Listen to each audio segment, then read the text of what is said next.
themselves, they can force out the Paquito. We saw Main Kong on that Yuzong as well. His decision-making skills are good. He knows how to play the map macro, and you don't want to give that over. That Paquito right now is just extremely very strong. And also, that Marcel has been banned out in the first game as well. Now, we did see the Freya being a problem in the previous series. Whether or not that will be a problem now, we're not too sure.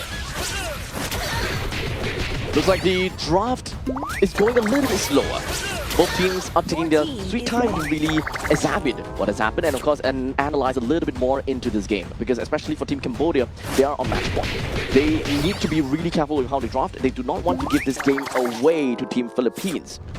Yeah, right now, so definitely at the side of Team Philippines, they will be looking towards that second stage of the band. Kalea has been picked out, and now also the band coming through from the side of Team Philippines. It will be the Fredrin as well, right? Fredrin really, in terms of having that insane team fight capability, having that taunt available along with the Appraisal's Wrath turn, something that we've yet to see so far for the side of this game. Paquito, Fanny, Freya. These three heroes are yet to be thrown away into the banning pool as of yet. Let's not forget about Marcel. There's a lot of heroes that we need to talk about. Harif, you know, Claude, all of that jazz. But some of these, or if not most of these, are going to be leaked out. Paquito is finally taken away. Cambodia, they do not want to deal with that. Yeah, and this is why, I mean, at the same time, right? This is limiting the options because they can pick up the Marcel now if they want to go for it, right? I don't think See so. whether there was 3 in that pool, right? Marcel, that Freya, and also the Paquito. To be fair, I think that Boxia still worked out pretty darn fine for Team Cambodia. So as much as possible, if they are able to get Your team is picking. I mean, you gotta pick it. It's a problem. As I said, if you are a good player, you are gonna play the Marcel. And yeah, we missed out Marcel in many of those games that where Marcel was just not banned, not picked. So to see Cambodia finally picking out, I wouldn't say finally, but to see Marcel being picked up for Cambodia is definitely fresh and fresh Your air. team is picking. yeah, it's Fresh Eve breath of fresh air. and Boxia being picked up from the side of Team Philippines so far. And now for the side of Team Cambodia, they will have that Claude available if they wish to go for it. And also that Tusin as well, right? So Marcel, Claude, Tusin. That will be a very good opener for the side of Team Cambodia. Not revealing too much, not revealing the car strategy as well. But of course, same time, they don't have that catch available. Marcel is just information. He's just disrupt. He's not an initiation tool. So we'll see how that is gonna work out for them. And I do agree with you with the current pool of heroes. Having those two definitely sounds good. I always love a Juicin, especially if you do have a member such as Marcel that is able to, you know, give a lot of window and a lot of space. In this case, they've decided to pick up the Claude, which is great. And of course, with Archive for themselves. Yeah, and going with that gold lane pick of that carry as well. So giving that problem to the Akai where you're able to burst him down outside of that heavy spin timing. If carry does find a window where you're able to latch on to the Akai, well, that's going to be a lot of damage. And they take out that mid lane capability of the Gord as well. They don't feel Tusin is going to be a threat. They feel that Gord is much more of a priority as well. Since they pick up a Eve, I would agree so. So right here, no more Gord that is currently available for Cambodia to pick out. At least, I'm pretty sure that the Juicin is going to be the next one that is going to be in the eyes of Team Philippines. Well, for Team Cambodia, they need to look out for XP laners as well as roamers that they need to kind of take out from Team Cambodia. And at this point in time, what the Team Philippines lack of is going to be setup and utility. So heroes such as, I would believe, like a Cho, especially since they have a carry, will always be great. Anyone that is able to set up the team, set up for the team, and maybe even pick off are going to be one of the prime need or the prime heroes that needs to be taken away. Yeah, and if they're looking at the EXP lane as well, you have the monster that is Venuya that is there. You don't want to probably give him the Sora as well, so that might be something that they might be looking to ban. And meanwhile, for the side of Team Philippines, right, you mentioned that mid lane, that Tusin might be that follow-up ban if they want to give Eve a very good time in terms of that mid lane priority, or that Lilia, yeah, and they do ban it out. Okay, so the opportunity for Team Cambodia to pick up the Juicin is still going to be there. Now, the Cho taken away, great. Now with Cho as well as the with the Kalia taken away, that would mean that Team Philippines, if they do want to go for pickoff, they gotta have to look at elsewhere. That will be something along the lines of the Kaja, for example, which honestly, I don't think it would be the case. I do think that they need someone that is a lot tankier in this case. So if they do want to go for setup in this case, no more pickoff then. Atlas can still be a thing. Yeah, Atlas, there's a Sora in terms of the EXP lane pick. There's also the Lapu Lapu, just in case you want to play against the anti-Akai kind of build. But they go for the Khalid instead, right? Having that setup capability and also that mid clear for the Eve as well. So they're prioritizing the lane for Papico here. Okay, so that would mean that they're playing a little bit more towards setup, not particularly into the pickoff strategy. So that is going to be the X. No, that's going to be the roam. We're just going to be leaving out the XP. If they're going to be playing such a setup-based composition, as you mentioned, Sora might still work out, but they're going to wait it up a little bit and see what is going to be the next two picks for Team Cambodia. They're lacking of a mid laner, and they are also lacking of a roamer. In this case, for the side of Team Cambodia, they do have a little bit of a divey composition. As you mentioned, Jusin is great. A lot. Yeah, a lot on the EXP lane, great into that heavy spin as well. Generally, it would be slightly better to have towards that Fredrin. Of course, that one pass of the heavy slash into the taunt capability, but also that heavy spin is going to be great as well. Now, with that Jusin on that back line, Team Cambodia, they face the same problem as Team Philippines, right? Where there is one frontline lineup coming in from the side of Team Cambodia. Now, for the side of Team Philippines, coming in with that last pick, EXP lane, and Vinuya still not deciding what to play yet. The Sora still available as well. Not too sure whether he wants to pick it up against the Arlot. It's either going to be the Lapu, Yuzhong, or... Okay, so it is going to be a Lapu after all. They do have a pretty strong front line in this case, and Lapu does give them really good damage in the mid stages of the game, which is something that would allow Team Philippines to gain pretty good tempo. Both teams are pretty much jack of all trades that would eventually want to allow their gold laner to get an accelerated farm. So at this point in time, Team Cambodia with the Claude definitely looks a lot better on paper in order to get the accelerated farm. But we also need to really look at Team Philippines with the way that they can pilot their entire composition due to a very forerunning Baxia. Yeah, I would say in terms of ease of execution, both have similar playstyles where they have that one engage, right, coming in from the Marcel or the Shield Unity as well. They have that team fight coming in with that heavy spin or the Raging Sandstorm. Meanwhile, on the EXP lane, they have similar MOs where they're going for the Final Slash or the Bravest Warrior as well. But definitely, as we said before, Claude on paper, well, it does beat the carry out, but the carry does not aim for the Claude. It's aiming for the Akai and also the Arlet at this point. So just like that, we are going to be looking at a big play going to be coming in because Team Philippines, remember, they have already gotten themselves with one game to their name, and Team Cambodia, they are almost going to be there. And do note, the moment that Cambodia loses this game, and that will be a really unfortunate case, we want to see a full 3 games, even though I think that my heart can take it. Yeah, and surprising battle spell that I'm looking towards Chamakara here, right? Where he is picking up the sprint on the Jusin as well. Sprint or Jusin? Yeah, we've seen this before, where that Flicker, Purify, not really a priority. They go for the sprint and or the Vengeance, right? This is typically what you see in Ranked, where you want to just get that capability of that low cooldown where you are able to just closer to your you're just joining team fights as much as possible. Play yourself like an Irithel, magical Irithel, as much as possible. But this eats into that survivability. So this means that Team Philippines, if they identify this with the RWM and the Shield Unity, if they combo it well together, Jusin might not be able to get out. The main thing we also need to remember is that Team Philippines, if they were to collapse onto one person as a four-man unit, I think that most of the members here on the opposite end would not be able to survive. The moment the Shield Unity cracks down, Shield Unity, Raging Sandstorm, I guess Babiko just needs a couple of Void Blasts or Void Crystals, and most importantly, Vinuya goes in with the Bravest Warrior. That is quite a lot of damage. And here we go, game number 2, Team Philippines versus Team Cambodia. We had a great first game, Team Cambodia almost taking that W and almost making the Giants bleed as Team Philippines, they try to secure a flawless victory for themselves here at Group A. Right off the bat, it does seem like we do have De La Cruz.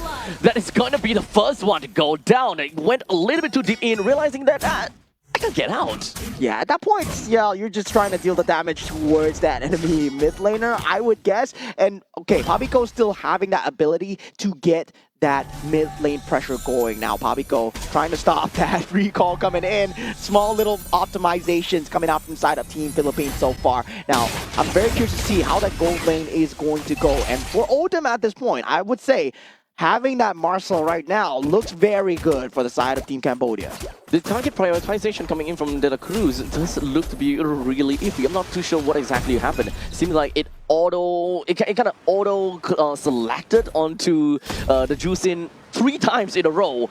He even had to get out of it, out of turret range using the flicker, only for him to go back in again with the passive. Definitely not part of what he wanted to do. I think the nerves are slowly getting to him. Yeah, at this point, well, anybody would feel the pressure here. As Team Philippines right now, they're trying to secure that perfect road. And now for the side of Team Cambodia, they smell blood in the water, right? They made them bleed in that first game.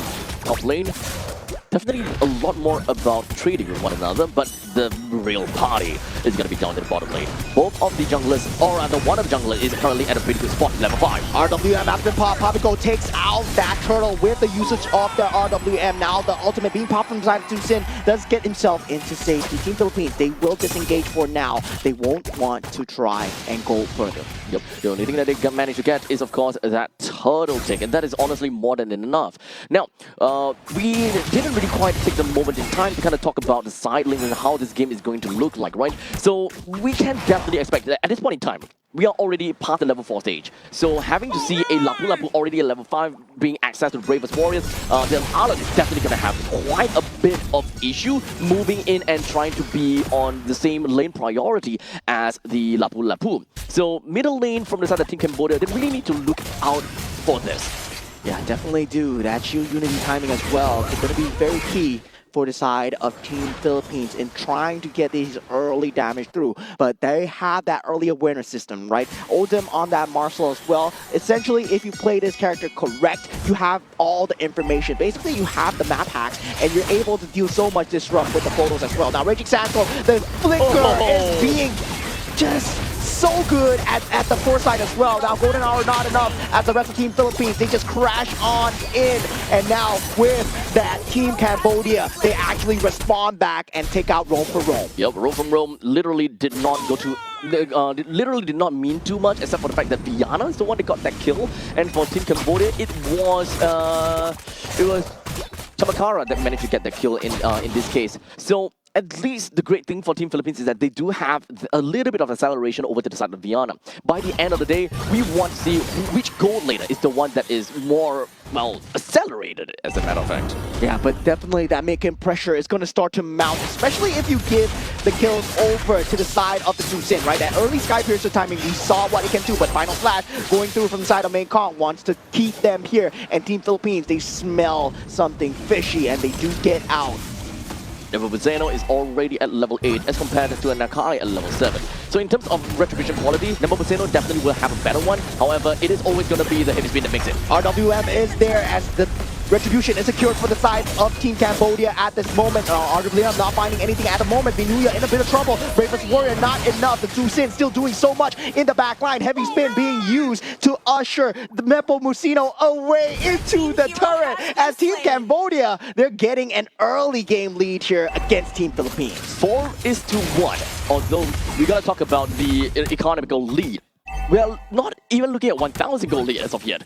So that 3 additional kills that Team Cambodia have for themselves may not be that big of a deal just yet. Because getting those kills but not translating them to any form of standing objectives is definitely going to be a little bit tough for them to, you know, find and reap more rewards. Yeah, but 1 turtle each, they still have a lot of information going through. De La Cruz will be that main target. Actually, they're looking at the turret, right? And De La Cruz was just in the way. And we talked about objectives. Now, Team Cambodia, they know that the 5-minute mark is up, right? The gold plating is no longer there, and they're looking for the tier 1s. With the fact that the T1 turret at the top lane taken down is a massive thing for Team Cambodia. So a switcheroo when it comes down to the gold laners is going to be expected. That means that Arlet is no longer going to be stuck down in the bottom lane. Arlet can now start to roam with the team, and Team Cambodia can be a lot more threatening in some of these team fights. And gotta say, Favin doing a great job of accelerating the farm so far, right? And naturally, you are going to do better against that carry as well. But now Team Philippines, they grouped up towards that mid lane. They're expecting a push on that mid lane as well. They're trying to just foresee it. But meanwhile, Team Cambodia, they just sit. They have a free turret in the bottom lane even. Almost free at the very least. Not too sure if whether Vinuya will be able to clear out the entire wave fast enough. Indeed, it does seem like he will be able to. However, it's just a slipper. Yeah, now forcing out the flicker, out of Papico. The RWM is already cut short now with that Nebo Busino in a bit of danger here. He will be trying to get out, and he does do so now with the placing duet in the backline. Favin is here on the scene. Now with that, Main Kong actually finds the finish on the De La Cruz as Vinuya gets dragged back in. And with the Bravest Warrior, still not enough. Flicker available, but now free turtle for Team Cambodia. Unfortunately for Team Philippines, they definitely have an idea that they can't take this fight very well. They are not at the stage where they have good amount of damage, and to be fairly honest, and especially if they're going 5v5, it will be so much more difficult for Team Philippines to take this fight solely because of the presence of the Marcel. If you kind of take a look at this, throughout the entire team fight, we do have Team Philippines that really want to put themselves right in the face of the opponents. However, because of the fact that we do have that juice in, it makes it so much more difficult. Now Raging Sandstorm using the heavy spin to disengage. A clean one coming out from side of Team Cambodia. RWM unable to get anything so far. And Team Cambodia, they actually take the jungle and disengage. Now 4,000 gold advantage is slowly starting to mount up here. Team Philippines, they lost every single one of these T1 turrets. Unfortunately, we're looking at a 4,000 gold deficit for Team Philippines, and this is actually pretty darn scary. That means that Team Cambodia, which does have the Claude as the gold laner, and Claude naturally already have got very good ways of his macro going around to kind of clear waves and get these farms. If you give a team with Claude the lead, it's gonna get a lot more worse for Team Philippines. Oh, that Musino gets heavy spin into the wall here. The disrupts, that pace disrupt with the photos coming through from the side of Odom. Just proving to be too much, right? Marcel, we can see why it's such a strong pick. I gotta say, if you're not picking this up, you're trolling, right? And Team Cambodia are showing why you're trolling because they picked up that Marcel, and right now they're doing so well with it. Blazing Duet is there, and Team Philippines, they will be forced to disengage and give up more space for now. Of course, in the mid stages of the game, Team Cambodia, they do have the classic combo of an Akai plus the Arlet, which eventually will give the Arlet a lot of these free dashes to deal damage for absolutely free, especially if someone has been pinned onto the wall. So no matter what, as long as Team Cambodia is able to find a heavy spin, you can more or less expect that Mengkong will get a lot of damage being racked up over to the side of Team Philippines. So Team Philippines will need to remember that. Yeah, but they still have to be wary, right? There's no purifies on the side of Team Cambodia. If they do find a Raging Sandstorm into that combo now, heavy spin has to be used. Papico actually taken out without the use of the RWM. Blazing Duet following behind, dealing insane amounts of damage. Nebo Musino trying to get out, but not able to. The Boxia going down. That's the front liner gone. Team Philippines just has to exit the crime scene here as Vinuya now in danger. As Odom, well, just ushering him away. Yep, this is kind of the situation where as long as you have got a juice in, it really helps the team a lot in target prioritization because it just gives such a big cue that, hey, this guy is unable to attack, go for him. And literally the entire team will find him, will just collapse onto him, and there's really nothing that the opponents could do. Yeah, I mean, Team Cambodia, they got the Marcel, right? They have early information into that team fight, and then the heavy spin being forced out from the side of Chandavan into Papico as well. So, yeah, just great disrupt. Great usage of that photos coming out from the side of Team Cambodia. Now securing that Lord, 7,000 gold lead. And unlike the previous game, they have no entryway of playing that macro back into the map, right? Vinuya on that Lapu Lapu, well, he's not the same as the Paquito. Nope, not the same at all. He's currently at the stage where, unfortunately, the power spike of that Bravest Warrior is no longer there. He is just mostly going to be a massive sandbag that can deal decent amount of damage. Right at level 4 is where you can pretty much expect that Vinuya can deal a lot of damage, but now it's slowly starting to get that, getting whittled down to an all-time low already. Yeah, now all the tier 2 turrets have been destroyed. RWM is there, but it's not enough to go for the save. The golden hour actually onto Nebo Musino just to secure the team fight now with the final flash coming through from Acom. That is huge for the side team Cambodia. Now double kill coming out from the side of Chankara and triple kill as the team members of Team Philippines goes down and Team Cambodia, they get a maniac against Team Philippines and finally putting their end to their fallen streak here as we go 1-1 in this series. A maniac on top of Philippines, and to end the game just like that, Team Cambodia, they come in to show that they've got business. Yeah, these guys nonchalant, man. They Another day, yeah, literally another day, another Team Philippines taken down, no problems whatsoever. You know, they're not cheering, they're just okay. This is what happens when you give a Marcel over, right? And with the help of the Arlot and the Tucson as well. I mean, Marcel's a problem. Marcel's a problem. Even Team Philippines can't deal with it. Yep. So you should ban it out. You technically should, yeah. To be fairly honest, there's also another avenue where we could have seen a different way of playing, at least for the side of Team Philippines. He mentioned about the presence of Atlas that is available for the picking. Of course, when it comes down to the frigid rounds, or rather the frigid sphere coming in from Atlas, is undoubtedly going to be a real pain for the likes of a Marcel over there. And of course, the looming threat of always being able to get hit by that Fatal Links is always going to be a thing. So in this case, I think that having a Khalid is nice and all. It's great for initiation, but it's not exactly going to help the team in terms of the catch when carry really needs that opening and a window to go for these kind of catch scenarios. Yeah, that heavy spin usage out from the side of Team Cambodia as well, right? Consistently pinning Nepomuceno into the wall. I would say the Boxia problem is no longer a problem as long as if you have Akai, right? And Team Cambodia just fully exploited the fact that, yeah, Shield Unity, you want to go play around the terrain as much as possible, but once you get pinned to the wall, there's nothing you can do. And looking at the MVP of the game, the heavy spinner himself, Chandavan, on the Akai, and his heavy spins were so good. They were so on point. Exactly. Everyone really need to look out for this heavy spin, this Akai. Always managing to get himself in a beautiful position. I don't know how, but consistently just getting his face round to Nepomuceno, and it's always towards the wall, right? It's not just, okay, so even if there's times that it's not towards the wall, just bringing him all the way in, deeper and deeper into their own base. And at that point in time, even as a boxer, you don't have anywhere to run.